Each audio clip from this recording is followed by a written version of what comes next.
नमस्कार. News state Maharashtra web लाईव्हच्या तिसरी बाजू विथ राहुल या कार्यक्रमात आपलं सगळ्यांचं स्वागत.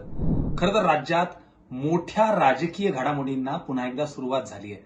यापैकी एक गेल्या वर्षी याच कालावधीमध्ये एकनाथ शिंदे यांचं राज्यात नाही, देशात नाही तर जगभरात गाजलेलं ऐतिहासिक राजकीय बंड हा चर्चेचा विषय ठरला होता.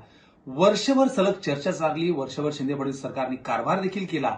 मात्र त्याही पलीकडे आता याच शिंदे फडणवीस सरकारमध्ये एक मोठा गट सामील झालाय, अर्थात अजित पवार गट.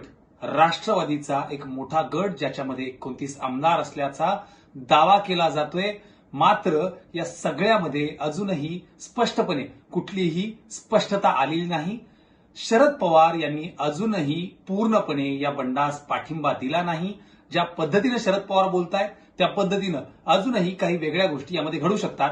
मात्र सर्वात आधी सुरुवात करूयात अर्थात वर्षभरापूर्वी झालेल्या एकनाथ शिंदे यांच्या बंडापासून.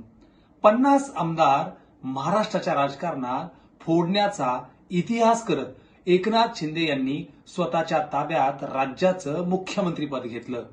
इतकंच नाही तर एक हाती कारभार करत शिंदे फडणवीस सरकारमध्ये वर्षभरातच अगदी फडणवीसांच्या पुढे जात स्वतःची छाप पाडण्यात देखील एकनाथ शिंदे यांनी सर्वस्वी वर्चस्व मिळवलं.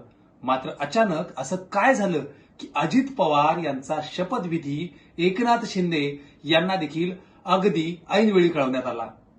इतकंच नाही तर राज्याच्या राजकारणात, केवळ राज्याच्याच नाही तर देशाच्या राजकारणात झालेली गोष्ट, होणारी गोष्ट, याचबरोबर सध्या घडत असलेल्या प्रत्येक गोष्टीच्या बाबतीत ज्याचं सर्वात आधी नाव येतं ते शरद पवार दुसऱ्यांदा, एकदा नाही तर दोनदा स्वतःच्या पुतण्याच्याच शपथविधीबद्दल गाफील राहिले कसं हे कोडं देखील अजून राज्यातल्या जनतेला सुटत नाहीये. अजित पवार ज्यांनी पहाटेचा शपथविधी घेतला, देवेंद्र फडणवीस यांच्यासोबत मुख्यमंत्र्यांची शपथ घेत भाजपसोबत सामील देखील झाले, तेव्हा देखील शरद पवार यांनी आपले दोन्ही हात वर करत या शपथविधीबद्दल आपल्याला माहीत नव्हतं अशी स्पष्ट भूमिका घेतली. हे एकदा नाही तर सलग दुसऱ्यांदा ज्यावेळी अजित पवार, देवेंद्र फडणवीस आणि एकनाथ शिंदे जे की मुख्यमंत्री आहेत त्यांच्या सोबत जाऊन परत एकदा उपमुख्यमंत्री पद घेतात. एकदा नाही तर दुसऱ्यांदा शरद पवार याबद्दल गाफील राहिले कसे, हा मात्र राज्यातल्या जनतेलाच नाही तर देशाला पडलेला एक मोठा प्रश्न आहे. खरंच या संपूर्ण बंडाबाबत शरद पवार यांचं एक मौन कार्यपद पडतं का? हो. 18 एप्रिल 2023 रोजी न्यूज स्टेट महाराष्ट्रानं सर्वात आधी अजित पवार यांच्या बंडाबाबत एक मोठी बातमी केली होती. या बंडाची सर्वतोपरी तयारी अजित पवार यांनी यापूर्वीच केली होती. 29 नाही तर त्यावेळी 40 आमदार हे अजित पवार यांच्यासोबत आहेत आणि याबद्दलची कागदपत्र असतील, कायदेशीर पूर्तता असेल, संविधानिक बाबी असतील, याचबरोबर कुठल्याही पद्धतीनं राष्ट्रवादी न सोडता आपला संपूर्ण पक्ष या सरकारमध्ये सामील कसा करायचा याबाबत अजित पवार यांनी यापूर्वीच तयारी केली होती आणि याबाबतची स्पष्ट बातमी ही आपण यापूर्वीच दिली होती. यामध्ये एक कारण जर महत्वाचं लक्षात घेतलं तर 2016 साली अजित पवार आणि त्यांच्या पत्नी सुनेत्रा पवार यांच्या विरोधात ईडीमध्ये एका गुन्ह्याची नोंद झाली होती. मात्र 5 वर्ष चाललेल्या या गुन्ह्यामध्ये किंवा या तपासामध्ये अचानकपणे दोघांचीही नावं ही चार्जशीटमधून पूर्णपणे वगळण्यात आली. त्याच दिवशी न्यूज स्टेट महाराष्ट्रानं काही बदलाचे संकेत यापूर्वीच दिले होते. इतकंच नाही तर मागच्या काही काळात, खास करून वर्षभरात अजित पवार यांच्याकडे असणारं विरोधी पक्षनेतेपद हे कायम देवेंद्र फडणवीस यांच्यासोबत असणारी जवळीक ही वारंवार दाखवत होतं. इतकंच नाही तर मागच्या 14 ते 23 या कालखंडात 2.5 वर्षाचा काळ सोडला तर या संपूर्ण काळात राज्याला एक असा विरोधी पक्षनेता लाभला जो की सत्ताधारी पक्षालाच सामील आहे की काय असा प्रश्न एकदा नाही तर अनेक वेळा राज्यातील जनतेला आणि सोबत असणाऱ्या विरोधी पक्षनेत्याला पडला. याचं उदाहरण द्यायचं झालं तर राधाकृष्ण विखे पाटील जे 5 वर्ष 14 ते 19 या विरोधी बाकावर विरोधी पक्षनेते होते खरे, मात्र ज्या दिवशी हे दुसरं सरकार बदललं त्या दिवशी तेच राधाकृष्ण विखे पाटील हे विरोधी बाकावरून सत्ताधारी बाकात जाऊन बसले. मात्र अगदी लास्ट मोमेंटला ती सत्ता बदलली आणि महाविकास आघाडीचं सरकार आलं. गेल्या वर्षभरात अजित पवार विरोधी बाकावर बसले खरे होते, मात्र ते खरंच विरोधी बाकावर बसले आहेत का? इतकंच नाही तर त्यांच्याच पक्षाकडून अनेकदा सरकारची अडवणूक करण्याचा प्रयत्न ज्या ज्यावेळी झाला त्यावेळी सरकारची वाट मोकळी करून देण्याचा शक्यतो प्रयत्न हा अजित पवारांनी केला होता. हे सगळे संकेत हे अजित पवार यांना विरोधी बाकावरून सत्ताधारी बाकावर आणण्याचेच होते. हे यापूर्वी देखील आपण अनेकदा सांगितलं होतं.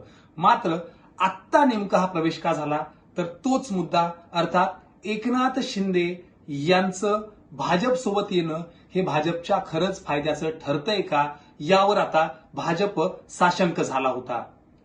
एक मराठा चेहरा जो की राज्याच्या राजकारणात जातीय समीकरण लागू पाहता मराठा राजकारणाला सोबत घेऊन एकनाथ शिंदे चालतील असा विश्वास केंद्रीय भाजपला होता.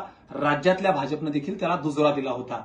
मात्र एकनाथ शिंदे हे मराठा चेहरा ठरण्यात, मराठा नेता बनण्यात आणि ती मराठा मतं एकत्रित करण्यात कुठेतरी अपयशी ठरतायत असंच मागच्या काही दिवसात भाजपनं केलेले सर्वे सांगतायत. इतकंच नाही तर केंद्रीय भाजपला लोकसभेच्या 48 पैकी 45 जागा निवडून आणायच्या असतील तर तो मराठा चेहरा भाजपसोबत असला पाहिजे, जो या 45 जागांवर आपल्याला सर्वतोपरी मदत करेल. इतकंच नाही तर त्या जागा निवडून आणण्यासाठी पूर्णपणे ताकद लावेल आणि तोच मराठा चेहरा म्हणजे अजित पवार. मी पुन्हा एकदा सांगतोय की शरद पवार यांना एकदा नाही तर सलग दोनदा स्वतःच्या पुतण्याच्या शपथविधीबद्दल कळलं कसं नाही, आणि जर कळलंच नसेल तर मग वारंवार ज्या पद्धतीनं मागच्या 50 वर्षाच्या राजकारणात शरद पवार यांनी शत्रूची प्रत्येक चाल ओळखली, ती येणारी असेल, झालेली असेल किंवा भविष्यातली असेल, या प्रत्येक गोष्टीवर शरद पवार सरस ठरले खरे, मात्र स्वतःच्या पुतण्याच्या बाबतीत दोनदा शरद पवार यांचा अंदाज चुकलाच कसा, हा एक मुद्दा. दुसरा मुद्दा पुन्हा तोच येतो, अर्थात लोकसभा निवडणुका आणि या सर्व पार्श्वभूमीवर, अर्थात या सगळ्याच्या बाबतीत देवेंद्र फडणवीस आणि एकनाथ शिंदे यांच्यामध्ये काही दिवसांपूर्वी रंगलेलं एकमेकांचं ध्येयवादी नाट्य किंवा एकमेकांचं श्रेयवाद. एकनाथ शिंदे यांनी वर्षभरातच देवेंद्र फडणवीस यांना मागे टाकत राज्यातील सर्वोत्तम मुख्यमंत्री म्हणून स्वतःला छाप लावून घेण्यामध्ये यशस्वी ठरले. कागदोपत्री या सगळ्या गोष्टी त्यांनी घडवून देखील आणल्या. मात्र या टप्प्यावर जर 2024च्या निवडणुका लढवायच्या असतील आणि विधानसभेत परत एकदा सत्ता ठेवायची असेल तर मात्र पुन्हा एकदा देवेंद्र फडणवीस यांचाच चेहरा वापरावा लागेल आणि त्यासाठी एक समसमान नेतृत्व किंवा एकनाथ शिंदे यांचं सत्तेतलं ताकद कमी करण्याचं एक टार्गेट जे होतं ते भाजपकडे होतं आणि या पार्श्वभूमीवर भाजपनेही योग्य ती खेळी खेळली आहे खरी. मात्र आता येत्या काळात याला कसा प्रतिसाद मिळतोय हे देखील पाहावं लागेल.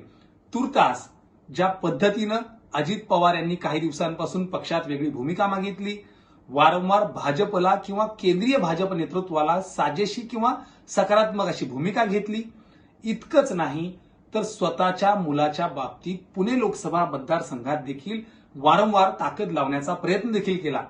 न्यूज स्टेट महाराष्ट्राच्या हाती असणाऱ्या माहितीनुसार 2 आठवड्यांपूर्वी उपमुख्यमंत्री देवेंद्र फडणवीस आणि तत्कालीन विरोधी पक्षनेते अजित पवार यांची भेट 2 वेळा एका गुप्तस्थळी झाली होती आणि याचमध्ये हा सगळा सत्तेचा अजेंडा सेट झाला होता.